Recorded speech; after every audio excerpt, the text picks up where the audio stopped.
As you have already pointed out, under Article 323 of the Constitution, the Union Public Service Commission submits annual reports, and these reports are laid before both the Houses of Parliament along with any memorandum, if there be any, from the government explaining their position as to why they have not accepted the particular advice of the Commission. Sir, we have so far received 3 such reports from the Commission, and I have gone through these reports.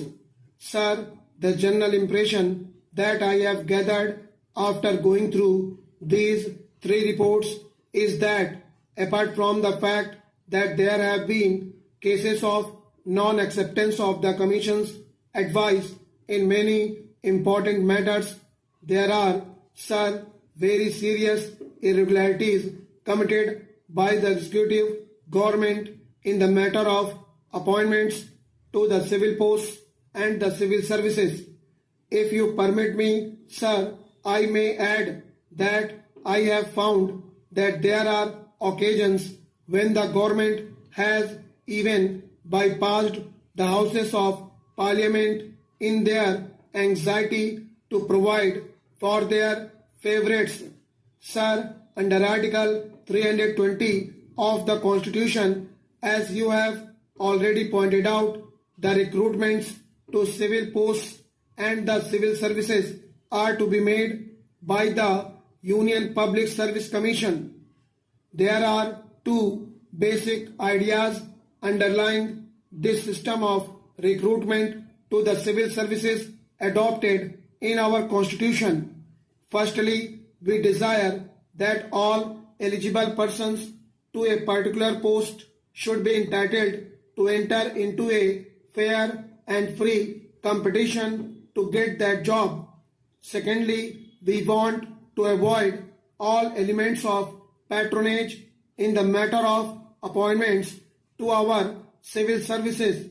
You will find that under the old regulation which has been kept in force under Article 372, there are several categories of employment and posts which have been kept away from the purview of the Union Public Service Commission.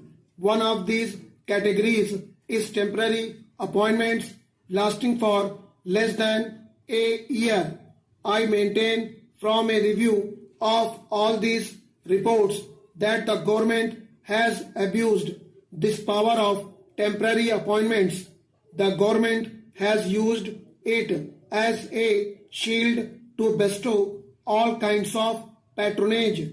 Sir, if you look at the posts, you will find that on the very face of it, they are not temporary posts, but that they are likely to continue for more than a year. Sir, appointments to such posts are made as temporary appointments merely to avoid the Union Public Service Commission. In the name of temporary and emergency appointments, I find that a large number of appointments are being made. The glaring examples are the Community Projects Administration and the All India Radio under the Ministry of Information and Broadcasting. We find, as a matter of fact, such appointments being made by every ministry, but these are the very glaring examples, and I would like the Honorable Minister to tell this House as to how many temporary appointments are being made every year by the government and how many of them are continued even after the end of the year stopped. Sir, they make the temporary appointments and they keep these appointments going on year after year, and they do not also consult the Commission, although under the Constitution they are required to do so. Apart from bringing in an element of patronage in the civil appointments, this procedure acts very unfairly to the other candidates who compete from the open market when these temporary posts are made permanent. When the appointments are regularized by inviting applications by means of advertisements, what happens is this: we cannot prevent these temporary appointees from competing in such examinations, and these temporary appointees who have gained experience at the cost of the taxpayer compete with the candidates from the open market and do better because of the experience that they have gained. I know it from my personal knowledge that appointments in the temporary cadre are purposely made in order that a particular candidate may gain experience and do better at competitive examinations and have a better chance of getting a permanent government service. Otherwise, he could never have got such a post. Sir, not only this, but the Commission have also referred to the fact that advertisements are drafted in such a way that it may suit a particular person. On page 9 of the first report, they say advertisements for posts in the category of technical, scientific or specialized qualifications are often so drafted by ministries as to tend to restrict the recruitment to the limited circle of persons already holding the posts advertised or analogous posts. One of the main functions of the Commission is to so draft the advertisement without sacrificing the requirements of the post as to ensure a competitive selection for the post from the widest field.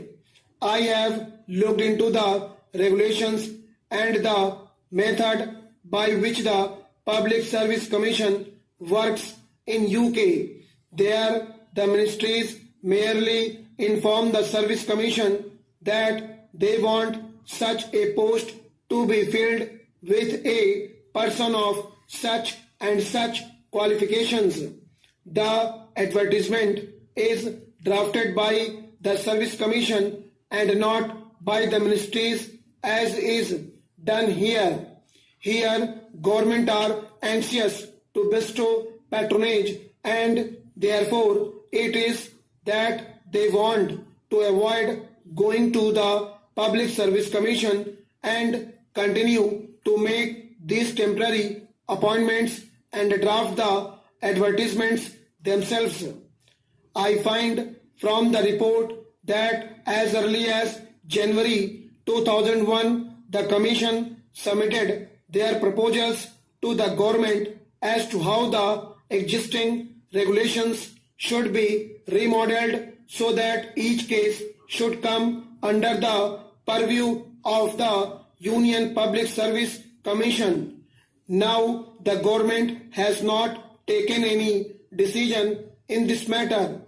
These proposals ought to have been placed before both houses of Parliament as required under the Constitution so that the houses will be fully seized of the problems which are facing appointments and would give their directions as to how appointments in the civil services should be made. Sir, they make the temporary appointments and they keep these appointments